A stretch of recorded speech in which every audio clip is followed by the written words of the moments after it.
Area 142 में SCP foundation के researchers को बिल्कुल भी समझ नहीं आ रहा था कि आखिर यहाँ पर हो क्या रहा है। कई सारे एजेंट्स और रिसर्चर्स सर दर्द से मरे जा रहे हैं, साथ ही साथ पूरा का पूरा सिस्टम फेलियर हो चुका है। एक रिसर्चर की अचानक से मौत हो गई और तभी न्यूक्लियर बॉम्ब फट गया, जिसके चलते पूरा का पूरा साइट तबाह हो गया।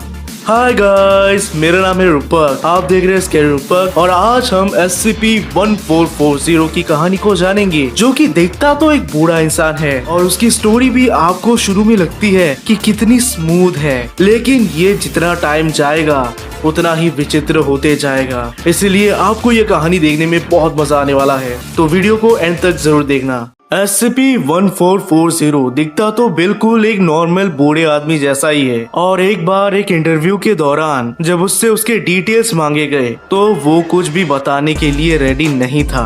अब या तो ऐसा हो सकता है कि ये छुपा रहा है या फिर ऐसा भी हो सकता है कि उसे भी नहीं मालूम। देखने में ये बूढ़ा आदमी करीब 80 साल का लगता है, लेकिन SCP फाउंडेशन इसे 50 साल से जानते हैं और इन 50 सालों में ये आज भी 80 साल का बुढ़ा ही लगता है। इसका या तो ये मतलब हो सकता है कि इस बुढ़े की एज रुक गई है या फिर ये बुढ़ा बहुत ही ज्यादा धीरे धीरे बूढ़ा हो रहा है। लेकिन दोस्तों, प्रॉब्लम ये नहीं है, असल प्रॉब्लम ये है कि ये बुढ़ा जहाँ भी जाता है वहाँ तबाही ला देता है। दरअसल कोई भी चीज जिसे इंसानों ने बनाया वो इसके सामने नहीं टिक पाता है। इनफैक्ट अगर इसके सामने कोई इंसान थोड़े लंबे टाइम तक रह जाए तो वो इंसान भी दुर्भाग्यवश मारा जाएगा। तो कुल मिलाकर ये बुढ़ा जहाँ जाता है वहाँ तबाही लाता है। अगर सपोज ये आपके इलाके में है तो धीरे धीरे मोहल्ले के बिल्डिंग्स टूटने लगेंगे, वहाँ रहने वाले लोग बीमार पड़ जाएंगे और एक दिन अचानक सब कुछ तबाह हो जाएगा। लेकिन इन सब के चलते इस बुढ़े पर एक खरोच भी नहीं आता, न ही इसके सामान पर कोई इफेक्ट होता है। जब SCP फाउंडेशन ने इसके बैग को खोला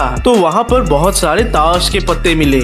ये बूढ़ा आदमी भी जानता है कि इंसानों को इससे खतरा है, इसीलिए ये अपनी पूरी कोशिश करता है कि ये कभी भी इंसानों के संपर्क में ना आए। लेकिन इसकी फूटी किस्मत इतनी है कि ये जहाँ जाता है वहाँ पर इंसान होते ही है। लेकिन SCP फाउंडेशन को ये समझ नहीं आया कि ये इतना मूव क्यों कर रहा है, ये इस दिशा से उस दिशा में जा क्यों रहा है। शायद ये कुछ खोज रहा है, लेकिन क्या ये बूढ़ा इंसान एक रास्ते को फॉलो कर रहा है। 50 साल पहले जब SCP फाउंडेशन ने इस बुढ़े को पकड़ा तो इसने बिल्कुल भी हाथापाई या कुछ भी नहीं किया। ये खुशी खुशी SCP एजेंट्स के साथ साइट में चला गया। लेकिन मेन तबाही तो उसके बाद शुरू हुई, जब धीरे धीरे पूरा का पूरा साइट बर्बाद होने लगा। SCP-1440 यानी इस बुढ़े को सबसे पहले एक लेडी रिसर्चर ने देखा, जब इसने खुद उस लेडी रिसर्चर को रास्ते में रोका। दरअसल ये बुढ़ा जानता था कि ये रिसर्चर SCP फाउंडेशन के लिए काम करती है, इसीलिए उसने जानबूझ के रोका।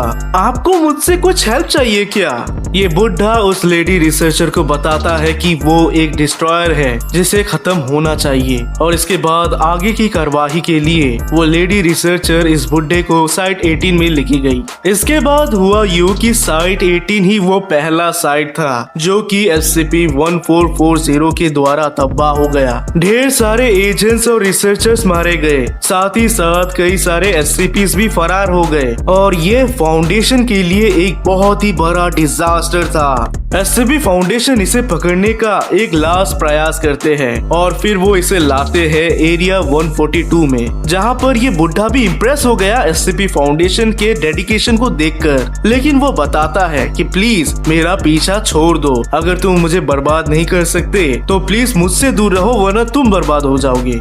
साथ ही साथ वो रिसर्चर को बताता है कि उसका एक भाई आ चुका है जो कि रिसर्चर के बगल में है। ये सुनते ही रिसर्चर भी डर गया और तब जाकर पहली बार इस बुढ़े ने एक खुलासा किया जो कि बहुत बड़ा था, और वो ये कि इसके 3 भाई है जो कि बेहद खूंखार है और वो ही बदला लेने का काम करते हैं।